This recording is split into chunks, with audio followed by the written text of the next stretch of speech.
Assalamualaikum warahmatullahi wabarakatuh. Kita dari kelompok 5 ingin mempresentasikan tentang ukuran penyebaran data.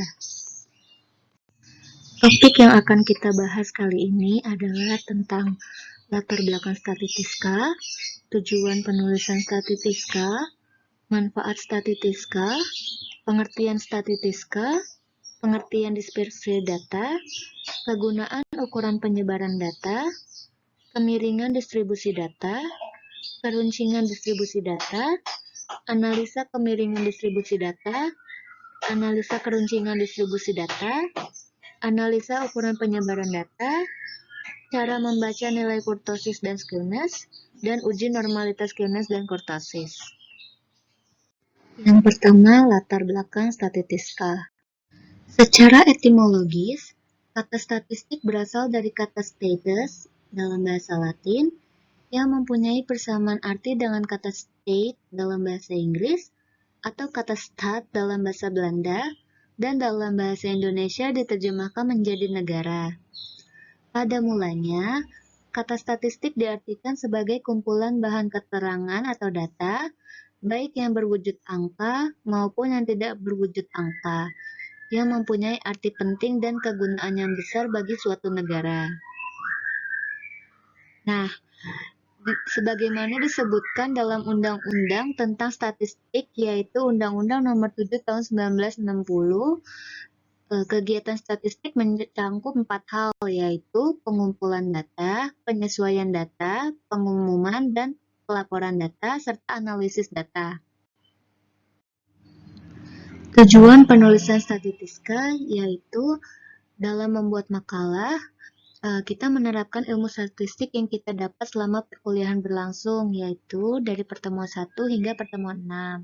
Sedangkan tujuan penyusunan makalah digunakan untuk mengetahui jenis-jenis statistik berdasarkan metodenya.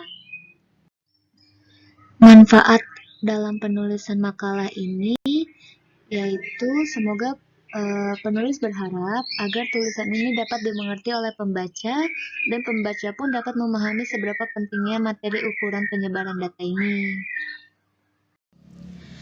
Baik, selanjutnya ada pengertian statistika. Statistika adalah ilmu yang mempelajari bagaimana merencanakan, mengumpulkan, menganalisis, lalu mempresentasikan data. Singkatnya, statistika adalah ilmu yang bersangkutan dengan suatu data. Beberapa istilah statistika diantaranya adalah populasi, sampel, unit sampel, dan probabilitas. Selanjutnya ada pengertian dispersi data. Dispersi adalah ukuran penyebaran suatu kelompok data terhadap pusat data.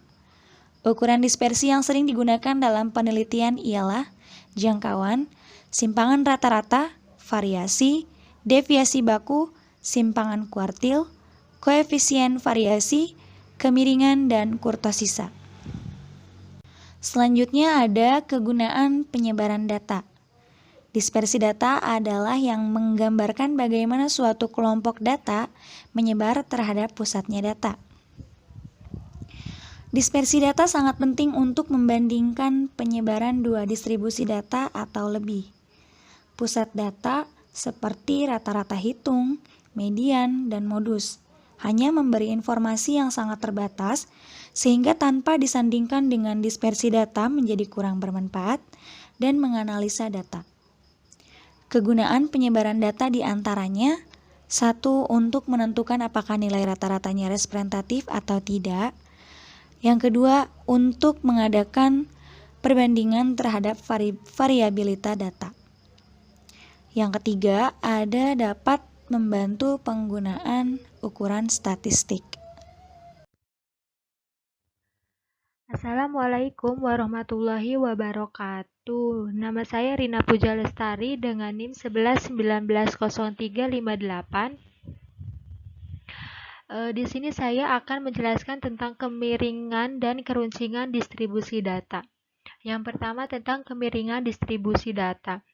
Adapun pengertian dari kemiringan distribusi data yaitu derajat atau ukuran dari ketidaksimetrisan atau asimetri suatu distribusi data. Ada 3 jenis kemiringan distribusi data, yaitu yang pertama simetris, yang kedua miring ke kanan, dan yang ketiga miring ke kiri. Di bawah ini adalah contoh grafik dari kemiringan distribusi data.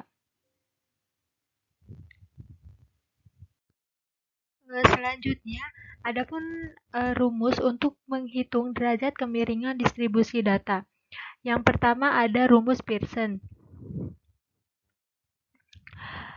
Cara menghitung rumus Pearson yaitu derajat kemiringan sama dengan 1 dibagi simpangan baku dalam kurung nilai rata-rata hitung dikurangi modus. Atau bisa juga dengan cara di mana kemiringan sama dengan 3 dibagi simpangan baku dalam kurung nilai rata-rata hitung dikurangi median. Selanjutnya yang kedua yaitu dengan rumus momen. Rumus momen dibagi 2, ada data tidak berkelompok dan data berkelompok. Cara menghitung untuk data tidak berkelompok yaitu derajat kemiringan sama dengan 1 dibagi banyaknya data, sigma dalam kurung nilai data ke 1 dikurangi nilai rata-rata hitung akar pangkat 3. Dan untuk data berkelompok yaitu derajat kemiringan sama dengan 1 dibagi banyaknya data, sigma frekuensi kelas ke 1 dalam kurung nilai titik tengah kelas ke 1 dikurangi nilai rata-rata hitung akar pangkat 3.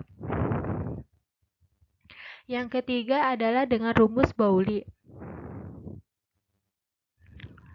Cara menghitung rumus Pauli dengan rumus Pauli yaitu derajat kemiringan sama dengan kuartil ketiga ditambah kuartil pertama dikurangi kuartil kedua dibagi kuartil ketiga dikurangi kuartil ke-1.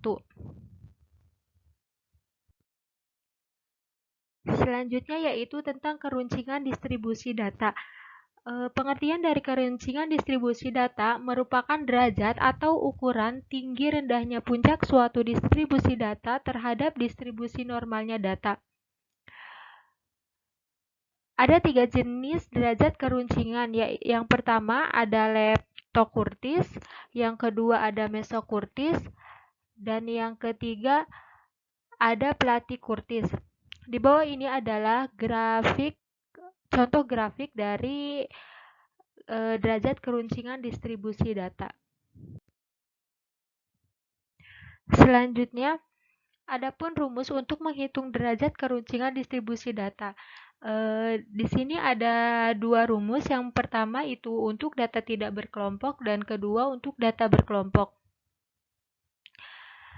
Yang pertama, cara menghitung untuk data tidak berkelompok di mana derajat keruncingan bisa dihitung dengan 1 dibagi banyaknya data, sigma dalam kurung nilai data ke-1 dikurangi nilai rata-rata hitung akar pangkat 4. Dan selanjutnya untuk data berkelompok yaitu derajat keruncingan sama dengan 1 dibagi banyaknya data, sigma frekuensi kelas ke 1 dalam kurung nilai titik tengah kelas ke 1 dikurangi nilai rata-rata hitung akar pangkat 4. Assalamualaikum warahmatullahi wabarakatuh. Nama saya Lailatul Nisa dengan NIM 111900157. Di sini saya ingin menjelaskan tentang analisa kemiringan distribusi data atau skewness. Skewness adalah derajat ketidaksimetrisan suatu distribusi. Secara perhitungan, skewness adalah momen ketiga terhadap mean. Cara penulisan rumus skewness di Excel adalah skew dalam kurung number 1, number 2, dan seterusnya. yang dimana number 1, number 2 berupa 1 sampai dengan 255 argumen yang kita ingin hitung skewness-nya. Kita juga dapat menggunakan array tunggal atau referensi ke array, bukan argumen yang dipisahkan oleh koma. Baik, saya Vina Sofiana dengan NIM 111900088. Di sini saya akan menjelaskan mengenai analisa keruncingan distribusi data atau kurtosis. Keruncingan merupakan derajat atau ukuran tinggi rendahnya puncak suatu distribusi data terhadap distribusi normalnya data. Di sini ada 3 jenis kurtosis, yaitu yang pertama dengan leptokurtis, yang kedua ada mesokurtis, dan yang ketiga ada platykurtis. Di sini kita akan menganalisa data nilai PPKN untuk bisa mencari keruncingan distribusi datanya. Rumus kurtosis di Excel yaitu sama dengan kurt buka kurung data pertama, koma, data kedua sampai dengan data nilai ke N. Selanjutnya, analisa ukuran penyebaran data. Analisa ukuran penyebaran data ini berfungsi untuk mendeskripsikan atau memberikan gambaran terhadap objek yang diteliti melalui data sampel atau populasi sebagaimana adanya, tanpa melakukan analisis dan membuat kesimpulan yang berlaku untuk umum. Dalam analisa ukuran penyebaran data, akan dikemukakan cara-cara penyajian data dengan tabel biasa maupun distribusi frekuensi, grafik garis maupun batang, diagram lingkaran, histogram, dan lain-lain. Serta diajarkan pula menghitung ukuran penyebaran dan pemusatan data seperti mean, median, mode, standard deviation, variance, kurtosis, skewness, range, minimum, maksimum, sum, dan count. Lalu kita masuk ke cara membaca nilai kurtosis dan skewness. Nilai skewness. Skewness diartikan sebagai kemiringan distribusi data. Kemiringan data adalah besar pembagian data atau rata-rata sebaran data yang biasanya diwujudkan dengan bentuk lonceng untuk data yang berdistribusi normal. Begitu juga jika kita terapkan pada skewness. Apabila skewness menunjukkan simetri, maka dikatakan data membentuk distribusi normal. Apabila kemiringan distribusi data agak condong ke kanan, ditunjukkan dengan nilai skewness yang negatif. Selanjutnya, apabila skewness distribusi data condong ke kiri, ditunjukkan bahwa nilai skewness positif. Di sini apabila nilai SK sama dengan 0, maka menunjukkan data berdistribusi normal. SK kurang dari 0, maka kemiringan ke kanan. SK lebih besar dari 0, maka kemiringan ke kiri. Nilai kurtosis. Kurtosis diartikan sebagai keruncingan distribusi data. Semakin runcing nilai kurtosis akan menunjukkan data hampir mengumpul atau homogen. Akan tetapi, apabila nilai kurtosis 0 menunjukkan data normal, dan apabila nilai kurtosis semakin kecil, maka menunjukkan data semakin tumpul atau semakin menyebar, dikatakan data tidak homogen. Jika nilai kurtosis dekat 0, maka data cenderung normal. Apabila nilai kurtosis negatif, berarti datanya tumpul atau cenderung melebar ke bawah. Sebaliknya, apabila nilai kurtosis positif, maka datanya bersifat runcing atau cenderung mengelompok atau homogen. Sebagai contoh, misalnya jika diketahui nilai KU 1,06, maka nilai positif yang lebih besar dari 0 dan cukup jauh dari 0. Oleh karena itu, dikatakan datanya cenderung runcing atau dengan kata lain cenderung homogen.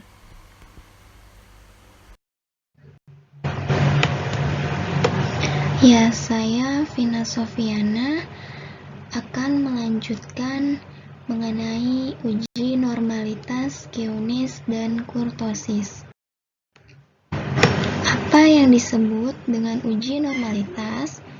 Uji normalitas merupakan sebuah uji yang dilakukan dengan tujuan untuk menilai sebaran data pada sebuah kelompok data atau variabel. Apakah sebaran data tersebut berdistribusi normal atau tidak? Konsep dasar uji normalitas itu terbagi menjadi dua. Yang pertama, Q-nis dan kurtosis. Pengertian Q-nis dan kurtosis telah kita bahas pada penjelasan sebelumnya. Setelah kita mengetahui pengertian dari uji normalitas, selanjutnya ada langkah-langkah uji normalitas, Q-nis, dan juga kurtosis. Langkah yang pertama adalah input data. Kita inputkan data nilai 20 mahasiswa yang sudah kita bahas pada bab analisa keruncingan distribusi data pada aplikasi SPSS. Langkah selanjutnya adalah analisis data. Pada menu bar kita pilih Analyze, selanjutnya kita pilih Descriptive Statistic, selanjutnya kita pilih Descriptives, dan akan muncul dua tabel di dalam deskriptif untuk nilai PPKN. Nilai PPKN pada tabel pertama kita pindahkan ke dalam tabel variabel. Selanjutnya akan muncul nilai PPKN pada tabel variabel. Lalu selanjutnya kita klik OK dan akan muncul descriptive option. Karena di sini kita membahas untuk uji normalitas, Q-nis, dan juga kurtosis, maka option dari mean, standard deviation, variance, range, minimum, maksimum, dan juga mean kita nonaktifkan, dan kita mengaktifkan kurtosis dan juga Q-nis. Setelah kita mengaktifkan option kurtosis dan juga Q-nis, kita klik continue. Setelah kita klik continue, akan tertera hasil dari deskriptif statistik untuk Q-nis dan juga kurtosis. Langkah yang ketiga adalah output data. Setelah kita mendapatkan hasil dari deskriptif statistik di dalam aplikasi SPSS, kita salin data deskriptif statistik ke dalam Excel. Langkah yang keempat, dasar pengambilan keputusan. Jika nilai rasio Q-nis kurtosis berada di antara min 2 sampai dengan plus 2, maka data berdistribusi normal. Rumus rasio Q-nis. Rumus Q-nis sama dengan Q-nis dibagi standar error Q-nis. Untuk rumus rasio kurtosis adalah rasio kurtosis sama dengan kurtosis dibagi standar error kurtosis. Untuk hasil dari rasio Q-nis adalah min 0,14471 dan hasil dari rasio kurtosis adalah 0,358234. Langkah yang terakhir adalah pengambilan keputusan. Setelah melakukan langkah-langkah uji normalitas Q-nis kurtosis sampai dengan dasar pengambilan keputusan, dengan ini data nilai PPKN dinyatakan berdistribusi normal. karena hasil rasio skewness adalah min 0,14471 dan rasio kurtosis 0,358234. Sekian yang dapat kami sampaikan. Kurang lebihnya kami mohon maaf. Terima kasih. Wabillahi taufiq wal hidayah. Wassalamualaikum warahmatullahi wabarakatuh.